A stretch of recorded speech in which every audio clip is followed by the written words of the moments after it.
Hey everyone, welcome to Preetila. இன்னைக்குள்ள வீடியோல நம்ம கொஞ்சம் பேசிக்ஸ் ஆஃப் லாவை பார்க்க போறோம். ஸோ பேசிக்ஸ் ஆஃப் லா அப்படின்னு சொல்லும்போது பொலிட்டிக்கல் சயின்ஸ் தான் லாவுடைய பேஸ். ஸ்டேட் எப்படி ஃபார்ம் ஆச்சு, கவர்மெண்ட் எப்படி ஃபார்ம் ஆச்சு, கவர்மெண்ட்டுடைய ஃபங்க்ஷன் என்ன, பொலிட்டிக்ஸ்னா என்ன, லாஸ் எல்லாம் எப்படி ஃபார்ம் ஆச்சு, இந்த மாதிரி எல்லாத்தோடைய பேஸ்மே பொலிட்டிக்கல் சயின்ஸ்ல இருந்தா ஆரம்பிக்குது. பொலிட்டிக்கல் சயின்ஸ் அப்படின்னா அது ஏதோ ஒரு புக், அதுல சில கான்செப்ட்ஸ் அண்ட் பிரின்சிபல்ஸ் கொடுத்திருப்பாங்க, அதோட பொலிட்டிக்கல் சயின்ஸ் முடிஞ்சிருச்சு அப்படின்றது கிடையாது. பொலிட்டிக்கல் சயின்ஸ்ல இருந்து ஃபார்ம் ஆன சப்ஜெக்ட் தான் ஜூரிஸ்ப்ரூடென்ஸ், பப்ளிக் அட்மினிஸ்ட்ரேஷன், கான்ஸ்டிடியூஷனல் லா, கம்பேரிட்டிவ் பொலிட்டிக்ஸ், இந்த மாதிரி எல்லாமே பொலிட்டிக்கல் சயின்ஸ்ல இருந்து உருவாகுனது தான். இப்ப நம்ம பாக்குற மாடர்ன் லா, ஸ்டாட்யூட் புக்ஸ், கோடிபிகேஷன்ஸ், லெஜிஸ்லேஷன்ஸ், இதோட எல்லா பேஸ்மே ஜூரிஸ்ப்ரூடென்ஸ்ல தான் இருக்கு.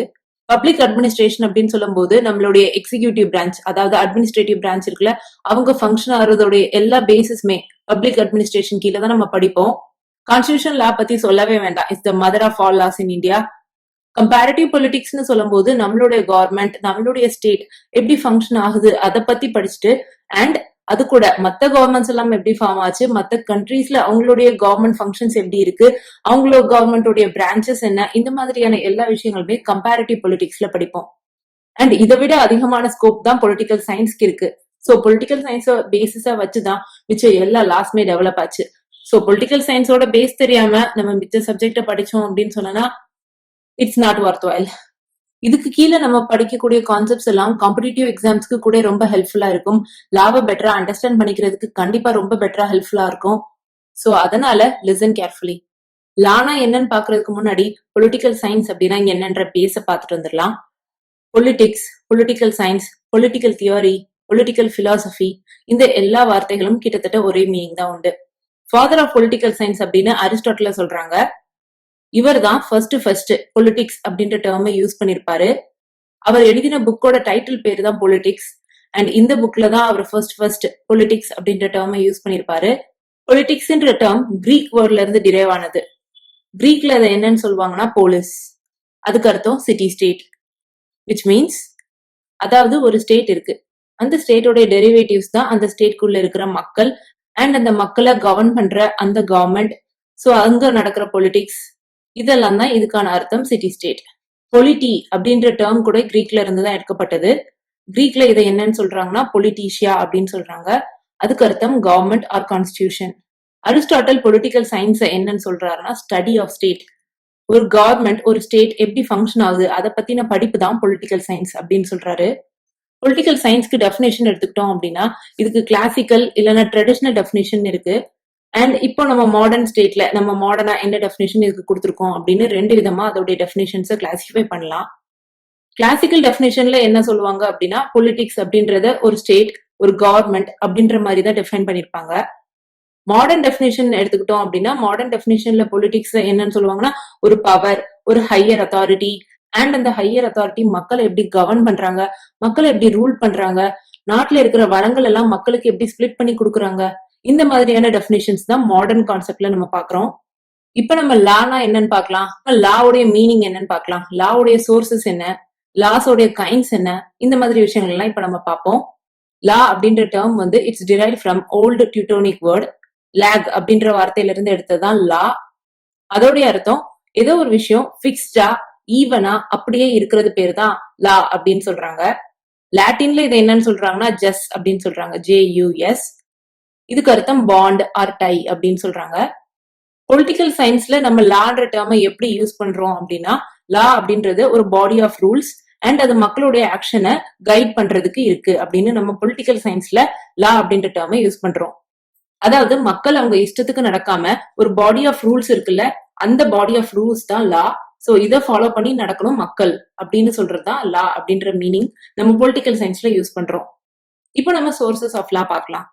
சோர்சஸ் ஆஃப் லா பார்க்கும்போது ப்ரொஃபசர் ஹாலண்ட் 6 சோர்சஸ் ஆஃப் லாவை கொடுக்குறாரு. இது ரொம்ப இம்பார்ட்டன்ட். இது என்னன்னு பார்க்கலாம்.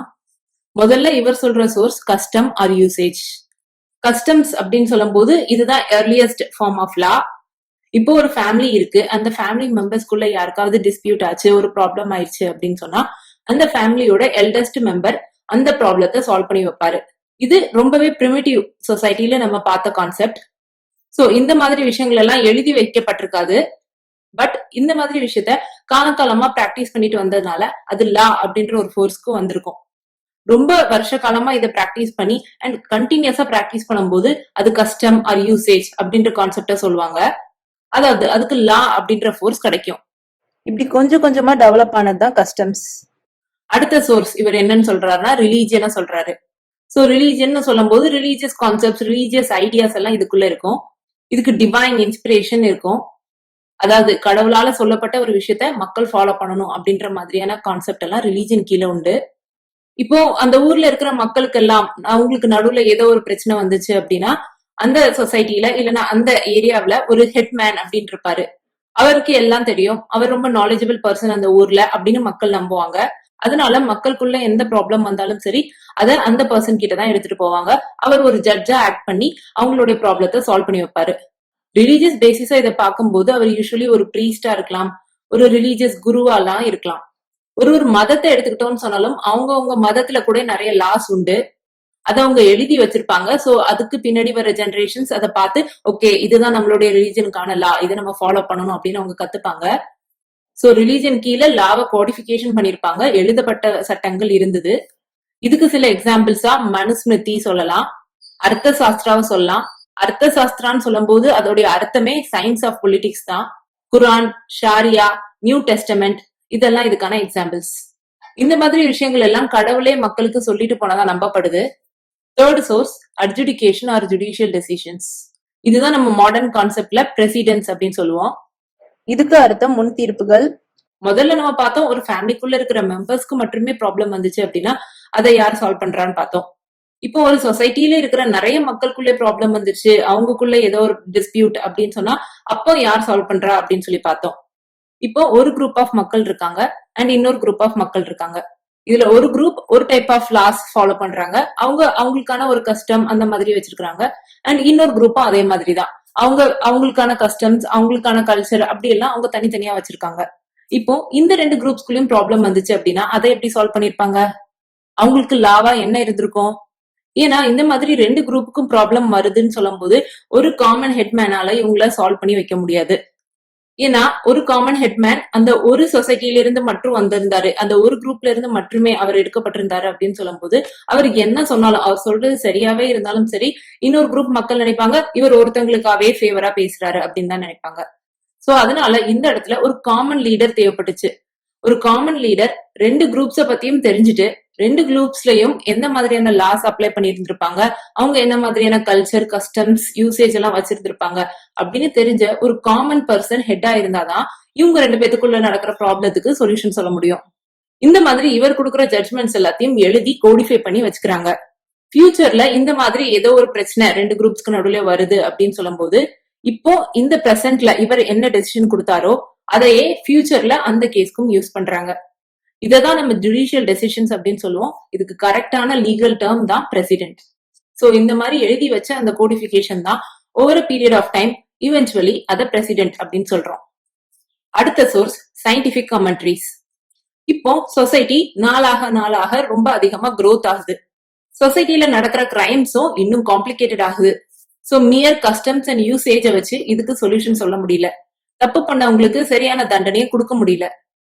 ஏன்னா நம்ம பிரசன்ட் டைம்ஸ்ல பாக்குறோம்ல, இப்போ இருக்கிற கிரைம்ஸ் இதுக்கு 10 இயர்ஸ்க்கு முன்னாடி கிடையாது, 10 இயர்ஸ்க்கு முன்னாடி இருந்த கிரைம் அதுக்கு முன்னாடி இருந்த டிகேடுக்கு கிடையாது. சோ காலங்கள் மாற வர மக்கள் எவல்யூஷன் ஆக கிரைம்ஸும் சொசைட்டில ரொம்பவே காம்ப்ளிகேட்டடாவும் காம்ப்ளெக்ஸாவும் மாறுது. சோ கண்டிப்பா மியர் கஸ்டம்ஸ் அண்ட் யூசேஜ வச்சுட்டு இன்னும் நம்ம இருந்துக்கவே முடியாது. சோ ஏற்கனவே எழுதி வச்சிருந்த சட்டங்களா இருந்தாலும் கூட அதுக்கு நிறைய இன்டர்பிரிட்டேஷன் கொடுக்க வேண்டியது இருக்கு. பிரசன்ட் டைம்ஸ்ல இந்த லாஸை எப்படி அப்ளை பண்ணலாம் அப்படின்னு இன்னும் நிறைய திங்க் பண்ணி இன்டர்பிரிட்டேஷன் கொடுக்க வேண்டியதா இருக்கு. நிறைய கேஸ் லாஸ் எக்ஸாம்பிள் எடுத்துட்டு நிறைய ஏற்கனவே இருக்கிற லாஸ்க்கு நிறைய எக்ஸ்பிளனேஷன், டெபினிஷன் எல்லாம் கொடுத்து அதை எல்லாத்தையும் ஒரு கம்ப்ளை பண்ணி வைக்க வேண்டியதா இருக்கு. அந்த காம்பிலேஷனை தான் கமெண்ட்ரி அப்படின்னு சொல்றாங்க.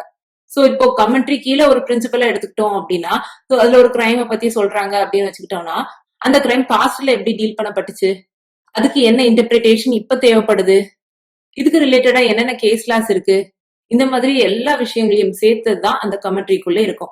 சோ இந்த மாதிரியான கமெண்ட்ரிஸோடைய தேவை நாள் போக போக மக்களுக்கு தேவைப்பட்டுச்சு. அண்ட் இந்த மாதிரி கமெண்ட்ரிஸ் கூட லாக்கு ஒரு சோர்ஸா இருக்கு. அடுத்து ஈக்விட்டி. ஈக்விட்டின்ற கான்செப்ட ஜஸ்ட் எக்ஸ்பிளைன் பண்றதோட இந்த பிக்சரை பார்த்தோன்னா பெட்டரா புரியும். இந்த ஃபர்ஸ்ட் சைட்ல இருக்கிற இமேஜ்ல 3 பேர் நின்னு அந்த கேமை வாட்ச் பண்ணிட்டு இருக்காங்க. இதுல பார்த்தோம்னா 3 பேரும் ஒரே மாதிரி இல்ல. ஒருத்தங்க ரொம்ப டாலா இருக்காங்க, இன்னொருத்தங்க அவங்கள விட ஷார்ட்டா இருக்காங்க, அண்ட் தேர்ட் நிக்கிற பர்சன் ரொம்பவே ஷார்ட்டஸ்டா இருக்காரு. இப்போ ஈக்வாலிட்டி அப்படின்ற கான்செப்ட் கீழே நம்ம பார்த்தோம்னா 3 பேத்துக்குமே அந்த ஸ்டாண்ட ஆளுக்கு ஒண்ணு கொடுத்தோம்னா அது ஈக்வாலிட்டி. எல்லாத்துக்கும் ஈக்குவலா அதை டிஸ்ட்ரிபியூட் பண்ணிருக்காங்க. ஆனா மக்கள்ல ஒருத்தவங்களுக்கும் ஒரு தேவை இருக்கு. எல்லா மக்களும் ஒரே மாதிரி கிடையாது இல்ல, 5 விரல்களும் ஒரே மாதிரி கிடையாது. அதனால வந்த கான்செப்ட் தான் ஈக்விட்டி. ஈக்விட்டி அப்படின்னு சொல்லும் போது யாருக்கு தேவைகள் எந்த அளவுக்கு அதிகமா இருக்கோ அவங்களுக்கு கொஞ்சம் அதிகமா கொடுக்கதான் வேண்டியிருக்கு. முன்னாடி ஓல்டன் டைம்ஸ்ல ஈக்குவாலிட்டி தான் சரின்னு பட்டது, எல்லாத்துக்கும் ஈக்குவலா டிஸ்ட்ரிபியூட் பண்றதுதான் சரி அப்படின்னு நினைச்சாங்க. பட் அதுக்கப்புறம் வந்த கான்செப்ட் ஈக்விட்டி. இல்ல தேவைகள் யாருக்கு அதிகமா இருக்கோ, யார் ரொம்ப கஷ்டப்படுறாங்களோ அவங்களுக்கு அதிகமா கொடுக்கறது தான் ஈக்விட்டி அப்படின்னு சொல்றாங்க. சோ முதல்ல இருக்கிற பிக்சர்ல பார்த்தோம்னா அந்த இடத்துல ஈக்குவாலிட்டி இருந்தது, எல்லாத்துக்கும் ஈக்குவல் ஷேர் இருந்து எந்த விதமான டிஸ்கிரிமினேஷனும் கிடையாது. ஆனா ஈக்விட்டின்ற கான்செப்ட் டோட்டலி வேற. ஒரு பர்சனுக்கான நீட்க்கு ஏத்த மாதிரியும் அவங்களுக்கு கொஞ்சம் அதிகமா கொடுக்கப்படுது. கண்டிப்பா ஈக்விட்டின்ற கான்செப்ட்ல டிஸ்கிரிமினேஷன் இருக்கு. இததான் நம்ம மாடர்ன் கான்செப்ட்ல ரிசர்வேஷன்ல எல்லாம் பாக்குறோம். சோ ரிசர்வேஷன்ற கான்செப்ட்ல ஒரு கம்யூனிட்டிக்கு லோ மார்க்ஸ் எடுத்திருந்தாலும் கூட அவங்களுக்கு அந்த ஆப்பர்ச்சுனிட்டி கொடுக்கப்படுது. இததான் நம்ம பாசிட்டிவ் டிஸ்கிரிமினேஷன், ப்ரொடெக்டிவ் டிஸ்கிரிமினேஷன் அப்படி எல்லாம் சொல்லுவோம். ஒரு கம்யூனிட்டி இருக்கு, அந்த கம்யூனிட்டியை ப்ரொடெக்ட் பண்றதுக்காண்டி இந்த மாதிரியான டிஸ்கிரிமினேஷன் காட்ட வேண்டியிருக்கு. அடுத்த சோர்ஸ் லெஜிஸ்லேஷன். லெஜிஸ்லேஷன்ன்றது தான் டைரக்ட் சோர்ஸ் ஆஃப் லா. இப்ப நம்ம கரண்டா ஃபாலோ பண்ணிட்டு இருக்கோம்ல, என்னது சட்டங்கள் கோடிஃபை பண்ணி வச்சிருக்காங்களோ, என்னது லா அப்படின்னு சொல்லி எனாக்ட் பண்ணி வச்சிருக்காங்களோ அதை தான் நம்ம ஃபாலோ பண்றோம். சோ இதுதான் மாடர்ன் சோர்ஸ் ஆஃப் லா. இந்த லெஜிஸ்லேஷன் அப்படின்னு சொல்லும் போது அது மக்களுடைய வில்ல ரிஃப்ளெக்ட் பண்ணக்கூடியதா இருக்கும். ஏன் அப்படி இருக்கும்? ஏன்னா மக்களை யார் ரூல் பண்றாங்களோ அவங்கதான் இந்த லாஸ் எல்லாத்தையும் எனாக்ட் பண்றாங்க. மக்கள் யார் ரூல் பண்ணணும் அப்படின்னு மக்கள் தான் சூஸ் பண்றாங்க. மக்கள் எல்லாரும் சேர்ந்து ஒரு பர்சனுக்கு ஓட் பண்றாங்க அண்ட் அந்த பர்சன் ரூலரா ஆகுறாங்க அண்ட் அவர் மக்களை கவர்ன் பண்றதுக்காண்டி லாஸ் எனாக்ட் பண்றாரு. அந்த லாஸ் தான் நம்ம லெஜிஸ்லேஷன் அப்படின்னு சொல்லுவோம். சோ லெஜிஸ்லேஷன் அப்படின்றது மாடர்ன் கான்செப்ட், கரண்டா நம்ம பண்ணிட்டு இருக்கிற மாடர்ன் கான்செப்ட் ஆஃப் லா தான் லெஜிஸ்லேஷன். இப்ப நம்ம கைண்ட்ஸ் ஆஃப் லா பார்க்கலாம். லாவுடைய கைண்ட்ஸ் பத்தி பேசும்போது ஹாலண்ட்ஸ் உடைய கிளாசிபிகேஷன் தான் அகேன் ரொம்ப இம்பார்ட்டன்ட். இவர் லாவை எப்படி கிளாசிஃபை பண்றாருன்னா முதல்ல முனிசிபல் லா, இன்டர்நேஷனல் லா அப்படின்னு கிளாசிஃபை பண்றாரு. முனிசிபல் லா அப்படின்னு சொல்லும் போது அந்த லா வந்து வித்தின் த ஸ்டேட்குள்ள மட்டும்தான் இருக்கும். ஒரு ஸ்டேட் இருக்கு அப்படின்னு சொன்னா அந்த ஸ்டேட்டோடைய டெரிட்டரிக்குள்ள மட்டுமே அந்த லாஸ் ஃபாலோ பண்ணப்படுறது தான் முனிசிபல் லா. அந்த ஸ்டேட்குள்ள இருக்கிற மக்களுக்கு அது அப்ளை ஆகும். அந்த ஸ்டேட்குள்ள இருக்கிற மக்கள் அந்த லாஸை ஒபே பண்ணி தான் நடக்கணும். அதை அவங்க ஒபே பண்ணலன்னு சொல்லும் போது அவங்களுக்கு பனிஷ்மெண்ட் உண்டு. இன்டர்நேஷனல் லா அப்படின்னு சொல்லும் போது அது ஸ்டேட் டு ஸ்டேட்டோட ரிலேஷன்ஷிப்பை கவர்ன் பண்றதுக்காண்டி ஃபார்ம் பண்ணதுதான் இன்டர்நேஷனல் லா. ஒரு ஸ்டேட் மத்த ஸ்டேட் கிட்ட எப்படி நடந்துக்கணும் அப்படின்ற கான்செப்ட் எல்லாம் பத்தி பேசுறது இன்டர்நேஷனல் லால. அண்ட் இவர் ஃபர்தரா முனிசிபல் லாவை எப்படி ஸ்பிளிட் பண்றாரு அப்படின்னா பப்ளிக் லா, பிரைவேட் லா அப்படின்னு சொல்லி ஸ்பிளிட் பண்றாரு. பப்ளிக் லான்னு சொல்லும் போது ஸ்டேட்ல இருக்கிற எல்லா மக்களையும் காமனா அஃபெக்ட் பண்ணக்கூடிய ஒரு லாவை தான் பப்ளிக் லா அப்படின்னு சொல்றாரு. ஃபார் எக்ஸாம்பிள் நமக்கு IPC, criminal law, administrative law, constitutional law இதெல்லாம் காமனா அந்த ஸ்டேட்குள்ள இருக்கிற எல்லா மக்களுக்கும் அப்ளிகபிள் ஆகும். சில மக்கள் இந்த ரிலீஜனை சார்ந்தவங்க, இந்த கம்யூனிட்டியை சார்ந்தவங்க, சோ உங்களுக்கு அது அப்ளிகபிள் ஆகாது அப்படின்லாம் பப்ளிக் லா கிடையாது. சோ பப்ளிக் லா வந்து அந்த ஸ்டேட்குள்ள இருக்கிற மக்களுக்கு எல்லாத்துக்கும் காமனா அப்ளிகபிள் ஆகும். அந்த லா மக்கள் எல்லாத்தையுமே ஈக்குவலா கவர்ன் பண்ணும். சோ அதனால அதை பப்ளிக் லான்னு சொல்றோம். சோ பிரைவேட் லா அப்படின்னு சொல்லும் போது அது பப்ளிக் லா மாதிரி கிடையாது. அது சில இண்டிவிஜுவல்ஸ்க்கு, சில குரூப்ஸுக்கு அவங்களுக்கு மட்டுமே பிரைவேட் லா அப்ளிகபிள் ஆகும். சோ பிரைவேட் லான்னு சொல்லும் போது அது நிறைய ரைட்ஸ், ஆப்ளிகேஷன்ஸ் அந்த மாதிரி விஷயங்கள் எல்லாம் சொல்லும். அண்ட் இந்த மாதிரி விஷயங்கள் யாருக்கு அப்ளிகபிள் ஆகுதுன்னா ஒரு இண்டிவிஜுவல், ஒரு குரூப்புக்கு, ஒரு குரூப் ஆஃப் மெம்பர்ஸுக்கு, ஒரு ஃபேமிலிக்கு. இப்போ கான்ட்ராக்ட் லால எடுத்துக்கிட்டோம்னா அந்த கான்ட்ராக்டை யார் ஃபார்ம் பண்றாங்களோ அவங்களுக்கான ரைட்ஸ் அண்ட் ஆப்ளிகேஷன்ஸ் என்னதெல்லாம். சோ ப்ராப்பர்ட்டி லா கீழே 2 பேரு ப்ராப்பர்ட்டியை டிரான்சாக்ஷன் பண்றாங்க அப்படின்னு சொல்லும் போது அவங்களுடைய ரைட்ஸ் அண்ட் ஆப்ளிகேஷன்ஸ் இதை பத்தி எல்லாம் சொல்றதுதான் பிரைவேட் லா. இதுக்கு எக்ஸாம்பிளா ஃபேமிலி லா, சக்சஷன் லா, கான்ட்ராக்ட் லா, டார்க் லா, ப்ராப்பர்ட்டி லா அதெல்லாம் சொல்லலாம். ஏன் கான்ட்ராக்ட் லா, ப்ராப்பர்ட்டி லா இது கீழே எக்ஸாம்பிளா வருது அப்படின்னு சொல்லும் போது கான்ட்ராக்ட் லால பார்த்தோம் அப்படின்னா யாரு கான்ட்ராக்ட்குள்ளே ஃபார்ம் ஆகிருக்கோ அவங்க 2 பேத்துக்குள்ளதான் அந்த டிஸ்பியூட் இருக்கும். இப்போ ஐபிசி மாதிரி ஆக்ட் கீழே எடுத்துக்கிட்டோம்னா அது கீழே இருக்கிற அஃபென்ஸ் வந்து அது ஒரு பர்சன் மட்டுமே அகேன்ஸ்டா இருந்தாலும் கூட அது அந்த ஸ்டேட்டையே அஃபெக்ட் பண்ணக்கூடிய ஒரு விஷயம். வெரல்ஸ் ஃபேமிலி லா எடுத்துக்கிட்டோம் அப்படின்னா அது ஒரு ரிலீஜனுக்கு ஏத்த மாதிரி அது மாறிட்டே இருக்கும். சக்சஷன் லா அப்படின்னு சொல்லும்போது ஒரு ரிலீஜியன்ல இந்த மாதிரியா தான் ப்ராப்பர்ட்டியை ஸ்பிளிட் பண்ணுவாங்க அப்படின்னு சொல்லும்போது அந்த பர்டிகுலர் ரிலீஜியனுக்கு ஒரு லா இருக்கும். பட் அந்த ரிலீஜியனை சேராதவங்களுக்கு வேற லா உண்டு. அதனாலதான் இந்த லாஸ் எல்லாம் பிரைவேட் லா கீழே வருது. அடுத்து சால்மன்ஸ் கிளாசிபிகேஷன். சால்மன் முதல்ல சொல்ற லா பேரு இம்பரேட்டிவ் லா. இம்பரேட்டிவ் லா அப்படின்னு சொல்லும்போது அது பாசிட்டிவ் லா அப்படின்னு சொல்லலாம். அதுல சில ரூல்ஸ் ஆஃப் கான்டக்ட் இருக்கும். இந்த மாதிரியான ரூல்ஸ் ஆஃப் கான்டக்ட் யார் போடுறாங்க அப்படின்னா ஒரு ரூலர் இருக்காரு, அந்த ஸ்டேட்டுடைய கவர்மெண்ட் இருக்கும்ல, அவங்க போடுறாங்க. அண்ட் அவங்க போடுற அந்த ரூல்ஸ் அந்த லாஸை அந்த ஸ்டேட்குள்ள இருக்கிற மக்கள் ஃபாலோ பண்ணணும். அப்படி அந்த மக்கள் ஃபாலோ பண்ணலன்னு சொல்லும்போது அவங்களுக்கு பனிஷ்மெண்ட் உண்டு. அதை சாங்ஷன் அப்படின்னு சொல்லுவாங்க. இதுதான் இம்பேரேட்டிவ் லா. சோ இம்பேரேட்டிவ் லால ஒரு விஷயத்த செய்யாத அப்படின்னு சொல்லியிருக்கோம். அந்த விஷயத்த செய்யக்கூடாதுன்னு சொன்ன விஷயத்த செஞ்சாங்க அப்படின்னா அவங்களுக்கு பனிஷ்மெண்ட் உண்டு. அண்ட் செய்யின்னு சொல்ற விஷயத்த செய்யாம இருந்தாலும் அந்த இடத்துல அவங்களுக்கு பனிஷ்மெண்ட் உண்டு. அடுத்து சிவில் லா. சிவில் லான்னு சொல்லும் போது அது லா ஆஃப் த ஸ்டேட் இல்லைன்னா லா ஆஃப் த லேண்ட் அப்படின்னு சொல்லலாம். அந்த ஊருக்குள்ள அந்த ஸ்டேட்குள்ள மக்கள் வாழ்றது மூலமா அவங்கள கவர்ன் பண்ற லா தான் சிவில் லா. இத பப்ளிக் லா, பிரைவேட் லா அப்படின்னு ஸ்பிளிட் பண்ணலாம். சோ பப்ளிக் லா, பிரைவேட் லா அப்படின்றது நம்ம இதுக்கு முன்னாடி எக்ஸ்பிளனேஷன்ல பாத்துறோம் இல்ல. அடுத்து இன்டர்நேஷனல் லா. இன்டர்நேஷனல் லா பத்தியும் ஏற்கனவே எக்ஸ்பிளைன் பண்ணியிருந்தேன். அடுத்து physical law or scientific law. So இது லா ஆஃப் சயின்ஸ் தான். இது யூனிஃபார்மிட்டியா இருக்கும். Natural law. அடுத்து நேச்சுரல் லா அப்படின்னு சொல்லும் போது இது principle of natural justice, principles of natural right and wrong, இந்த மாதிரி விஷயங்களை சொல்றதுதான் நேச்சுரல் லா. சோ இது மாரலிஸ்டிக் பிரின்சிபல், எது மாரல், எது ரைட், எது ராங், அப்படி எல்லாம் பார்த்து ஃபாலோ பண்றதுதான் நேச்சுரல் லா. அடுத்து கன்வென்ஷனல் லா. கன்வென்ஷன் அப்படின்னு சொன்னா அதுக்கு அக்ரிமெண்ட் அப்படின்னு சொல்லி அர்த்தம். இப்போ ரெண்டு பார்ட்டிஸ் ஒரு அக்ரிமெண்ட் போட்டு ஒரு கான்ட்ராக்ட் போட்டிருக்காங்கன்னு வச்சுக்கலாம். சோ கான்ட்ராக்ட் போடும்போது அவங்க என்னெல்லாம் ஆப்ளிகேஷன்ஸ் உண்டு, பார்ட்டிஸ்க்கு என்னெல்லாம் ரைட்ஸ் உண்டு, இது எல்லாத்தையும் அந்த கான்ட்ராக்ட்ல மென்ஷன் பண்ணிருப்பாங்க. சோ இவங்க ஃபார்ம் பண்ணிக்கிட்ட அக்ரிமெண்ட்ல என்ன ரூல்ஸ் அண்ட் ஆப்ளிகேஷன்ஸ் கொடுத்திருக்காங்களோ அதுதான் அந்த பார்ட்டிஸ் ஃபாலோ பண்ணணும். சோ அந்த கன்வென்ஷன் தான் அவங்க லாவா ஃபாலோ பண்ணணும். அது பேரு தான் கன்வென்ஷனல் லா. அடுத்து கஸ்டமரி லா. கஸ்டமரி லானா ஒண்ணும் கிடையாது, கஸ்டம்ஸ் அண்ட் யூசேஜ் அப்படின்னு நம்ம முன்னாடி பார்த்தோம் இல்ல. சோ அதை ஃபாலோ பண்றதுதான் கஸ்டமரி லா. அடுத்து பிராக்டிக்கல் லா, டெக்னிக்கல் லா அப்படின்னு சொல்லும் போது இப்போ நம்ம ஒரு ஆர்கனைசேஷன் நடத்துறோம், இல்ல ஒரு ட்ரேட் ஆர் பிசினஸ் நடத்துறோம் அப்படின்னு சொன்னா நம்ம எந்த மாதிரியான ரூல்ஸ் எல்லாம் ஃபாலோ பண்ணணும் அப்படின்னு சொல்ற அந்த லா பேரு பிராக்டிக்கல் லா இல்லைன்னா டெக்னிக்கல் லா. இப்போ பிரசன்ட் டே கான்டெக்ட்ல நம்ம நிறைய டைப்ஸ் ஆஃப் லாவை பாக்குறோம். முதல்ல சப்ஸ்டாண்டிவ் லா. சப்ஸ்டாண்டிவ் லா அப்படின்றது மக்களுடைய ரைட்ஸ் அண்ட் ஆப்ளிகேஷன்ஸ் என்னதெல்லாம் அப்படின்றதெல்லாம் சொல்லும் சப்ஸ்டாண்டிவ் லால.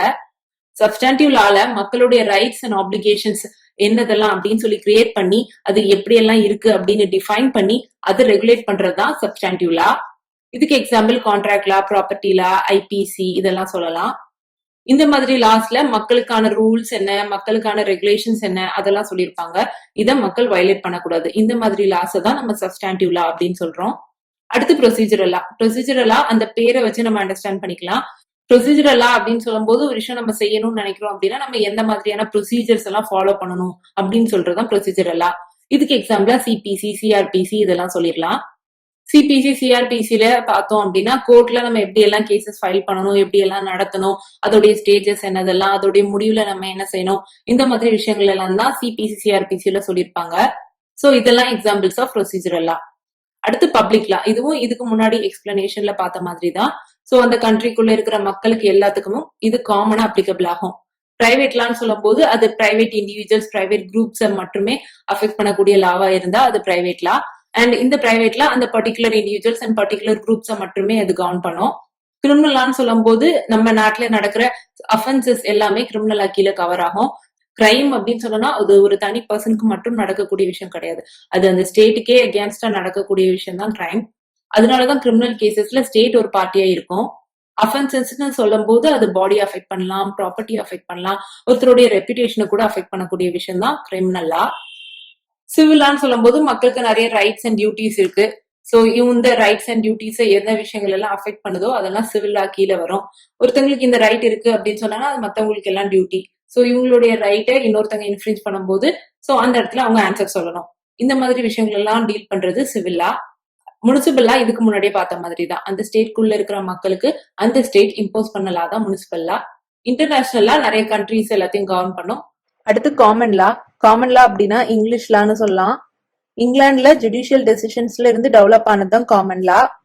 சோ இப்ப காலங்கள் மாற மாற நம்மளுக்கு புது லாஸ் கூட நிறைய தேவைப்படுது. இதுக்கு சில எக்ஸாம்பிள்ஸ் சைபர் லா, மீடியா லா இதெல்லாம் இப்போ லேட்டஸ்ட் ட்ரெண்டிங்ல ஃபார்ம் ஆனது. மீடியா லான்னு சொல்லும்போது மீடியாவுடைய ரூல்ஸ் ரெகுலேஷன்ஸ் இது எல்லாத்தையும் கவர்ன் பண்றதா மீடியா லா. மீடியா லான்னு சொல்லும்போது பிரிண்ட் அண்ட் மீடியா இருக்கு, அப்புறம் நம்ம டிவில பாக்குறோம்ல, டெலிகாஸ்ட் பண்றாங்கல்ல நிறைய ப்ரோக்ராம்ஸ், இது எல்லாத்தையும் கவர்ன் பண்ணக்கூடிய ரூல்ஸ் அண்ட் ரெகுலேஷன்ஸ் எல்லாம் சொல்லியிருப்பாங்க மீடியா லால. இது இன்னும் நிறைய டெவலப் ஆக வேண்டியது இருக்கு. ஏன்னா நம்ம எலக்ட்ரானிக் கேஜெட்ஸ்ல இருந்து எல்லாமே நிறைய யூஸ் பண்றோம், நிறைய ஆப்ஸ் எல்லாம் யூஸ் பண்றோம். சோ இன்னும் அந்த அளவுக்கு மீடியா லா இன்னும் டெவலப் ஆகல.